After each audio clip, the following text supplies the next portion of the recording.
Hi, I'm Jason from Gall Sewing and Vacuum Centers. I'm here to talk to you today about maintenance for your long arm. It's very important that you continue to maintain it, otherwise it will affect your stitching. So one of the most important things to maintain on your long arm is going to be your needle.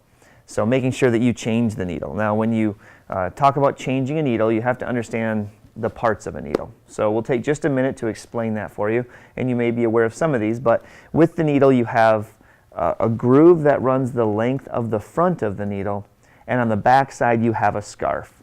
So when your machine is quilting, the hook underneath picks up the thread by going through that scarf. So it's extremely important that your needle is in nice and straight and square to the machine. So your groove is going to run the lengthwise down the face of your machine, and on the back side that scarf should be nice and square to the back side. So changing your needle every quilt is important. On a home sewing machine they say every 8 hours, and on a long arm you should at least do the same as well. There are some types of needles out there they talk about that you can go 2, 3, 4, 5, even 10 quilts on a needle, but a needle is one of the cheapest things you can replace. They're less than $1 and it will affect your quilting dramatically if it's not right. So that's very important. Also too, people will tend to use a needle maybe until it starts to dull, or well, what can happen is if that needle's dull and you hit that seam and break one needle, well now you got your machine out of time and you have a major repair on your hands. So saving yourself a buck isn't worth it. So changing needles regularly is extremely important. The second thing that's really important is maintaining the cleanliness of your bobbin case and your hook and oiling that.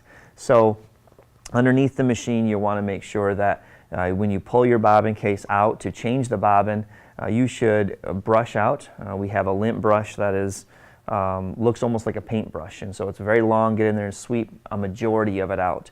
People want to talk about canned air and things like that, which is fine. You blow the canned air in there and yeah, you're going to blow some of that lint out, but you're also going to blow some of it back in. So being able to maintain that is really important by brushing most of it out, and then either vacuum the last little bit or blow it out, whatever's left.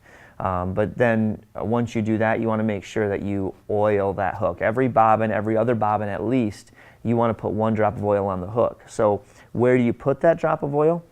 It's important that you understand the components of the hook. So your bobbin is going to go into your bobbin case. Your bobbin case is going to snap into that basket. That's what holds the bobbin case, and it's stationary, it's fixed. Then your hook is going to spin around that basket, and it's that place is where you want to put the drop of oil, between the hook and that stationary basket. That's what needs to be maintained with oiling. So again, that's very, very important. So those are just a couple of very, very basic but extremely important things to maintaining the machine side of it.